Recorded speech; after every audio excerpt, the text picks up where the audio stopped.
Hello guys, our topic for today is about decimal to percent.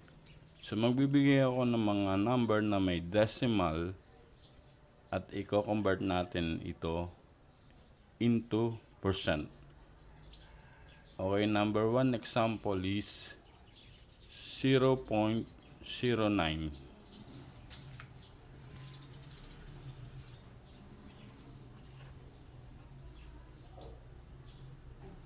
So, ibalik natin siya sa percent. All you need to do, just move the decimal point 2 places to the right. So, magsimula ka rito sa tuldok na to. 1, 2, tuldok. So, lagyan natin yung tamang sagot. The answer is 9%. Pwede mo rin siyang i-multiply. 0.09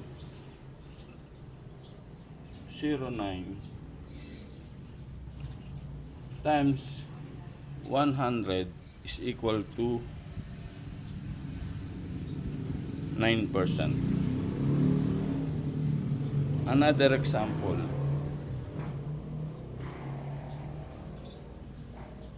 0.24.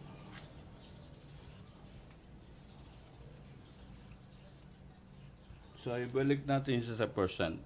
Just move the decimal point 2 places to the right. Simula ka dito sa tuldok na to. 1, 2, tuldok.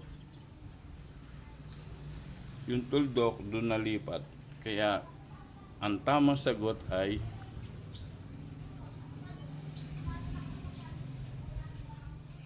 24%. Pwede mo rin siyang i-multiply.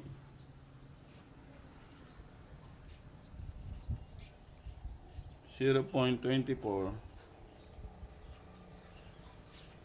times 100 is equal to 24%. Another example, 1.22.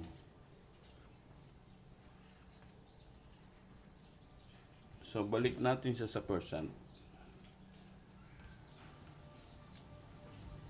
Just move the decimal point 2 places to the right. So, magsimula ka dito. 1, 2, tuldok. So, ang tamang sagot ay 122%.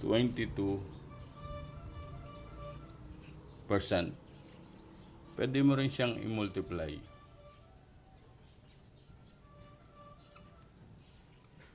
1.22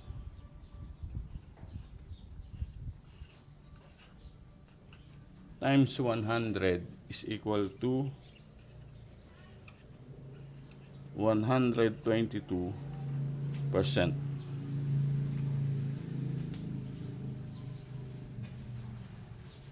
Another example, 18.9.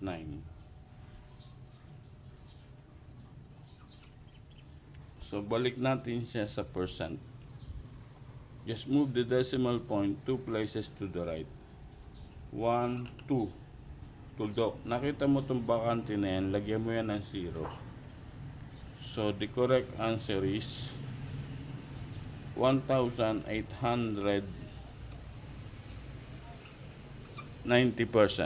So, pwede mo rin siyang i-multiply. 18.9 times 100 is equal to 1,890%.